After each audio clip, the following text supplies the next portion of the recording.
Good afternoon. 52 years ago, I was born in Guyana, South America. Schooled by Jesuits, I read engineering at Cambridge, which I found way too hard in real life. So I enrolled in Deloitte's in London to do accounting, and that was not easy also. So I ended up being an investment banker with Rothschilds, who took me to Zimbabwe in 1996, and I followed up by making my way to South Africa. Now, the interesting thing about me being an investment banker is it took me 3 years to tell my dad. And the reason is very simple.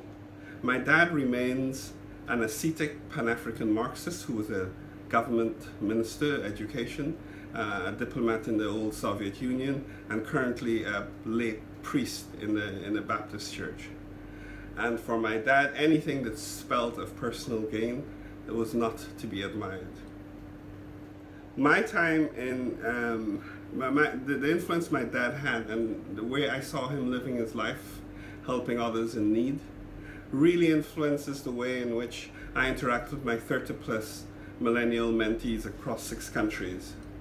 Because as the distance between the past and the present grows wider, due to technology mainly, and the distance between the present and the future shortens, again due to technology, social media, I believe that it's in understanding, empathizing with the millennial population. That's where we get our insights into what the world, not just the world will look like, but how we can get the really life-changing ideas which need to propel the world.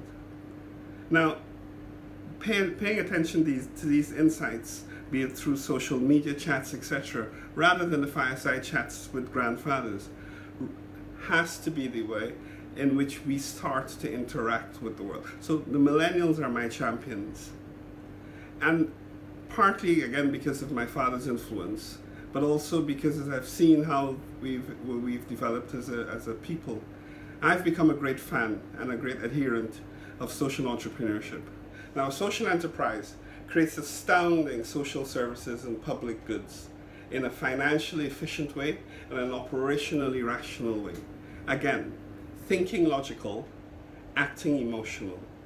And social enterprises, particularly as certainly in many developing countries, we ask ourselves what should happen to state-owned enterprises, becomes a compelling structural form which we need to use in order to ensure that our peoples can be well served, well educated,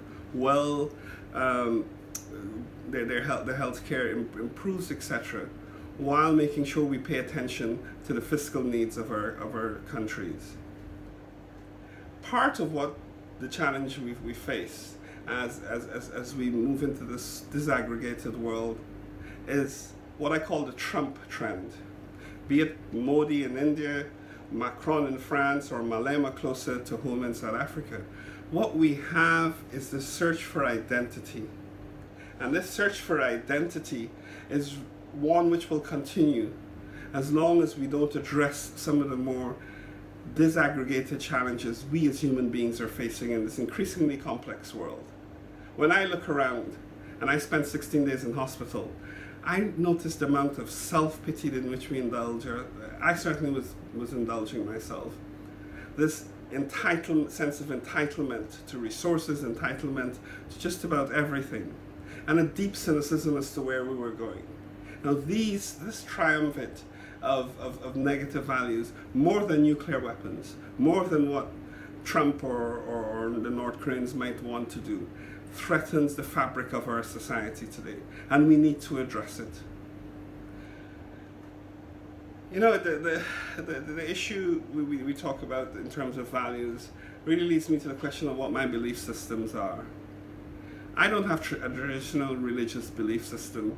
I'm not a Buddhist or anything sophisticated like that. But if I were to adhere to a religion, it would be Islam. Islam, because Islam does not speak to individual specific identities. God or the Prophet is not represented in that way. And I believe that's the first and important step in terms of creating a cohesive one world. But let me end by quickly ranting and raving at the cult of entrepreneurialism, which has engulfed our world. We're spending increasing amount of resources on glorifying 0.01% of the world. and not paying enough attention to the 99.99% who make things happen on a daily, boring basis. Does that strike us as being rational? Does it strike us as thinking logical and acting emotionally? I don't think so.